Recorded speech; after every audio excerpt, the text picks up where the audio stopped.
Now, Ambassador, we could talk all day long about what the long-standing issues are, what could have been done, what should have been done, but perhaps it would be a more productive use of our time to channel our energies towards solutions. So what would you say is the way forward to solve the Sahara issue?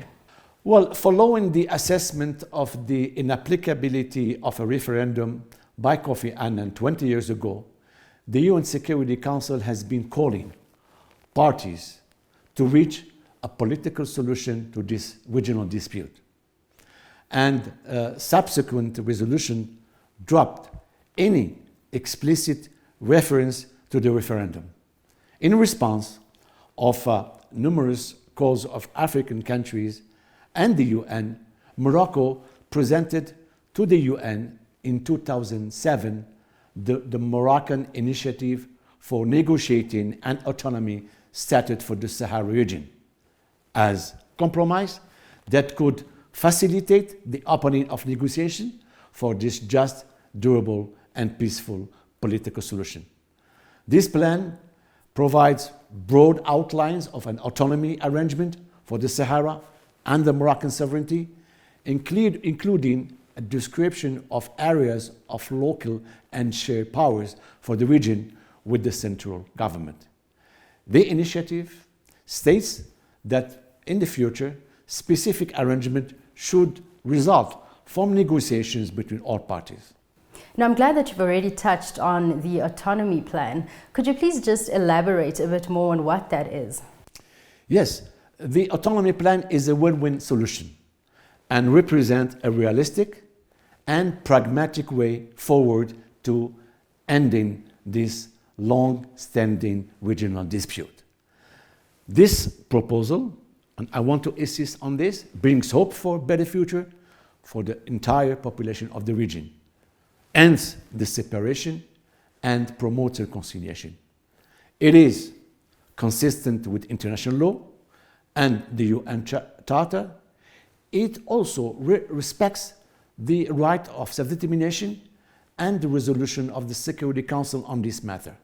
It is to be recalled that this Moroccan autonomy plan was endorsed by an overwhelming majority of African and international countries and remains the only proposal on the table.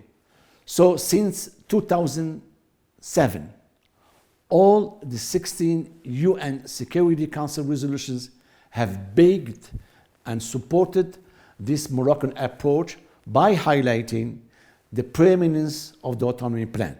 And also, it is to be recalled that after the presentation of the Moroccan autonomy plan, Mr. Peter van Vansum, who was the UN Secretary General Personal Envoy, issued a frank assessment in 2008 to the Security Council that an independent state in the Sahara is not an attainable goal, and urged the Security Council to pursue the only realistic compromise political solution to the conflict, autonomy under Moroccan sovereignty. Now, what are the fundamentals of the ongoing UN dynamic? Well, this dynamic has been comforted by many UN Security Council resolutions.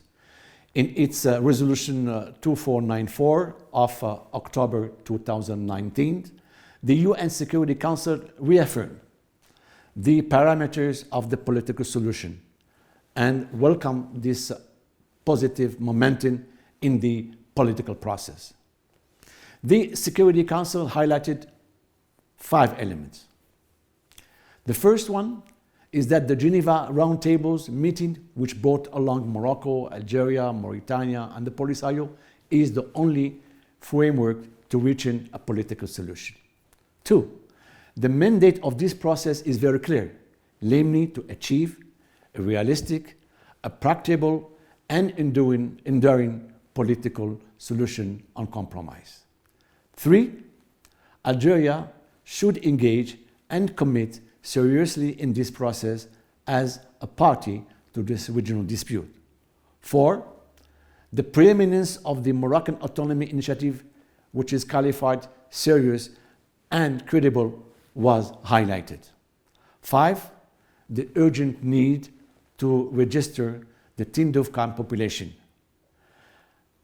And finally, In order to ensure a successful outcome, the Security Council calls all the participants to the roundtable process to remain engaged in a spirit of realism and compromise to reach a political solution.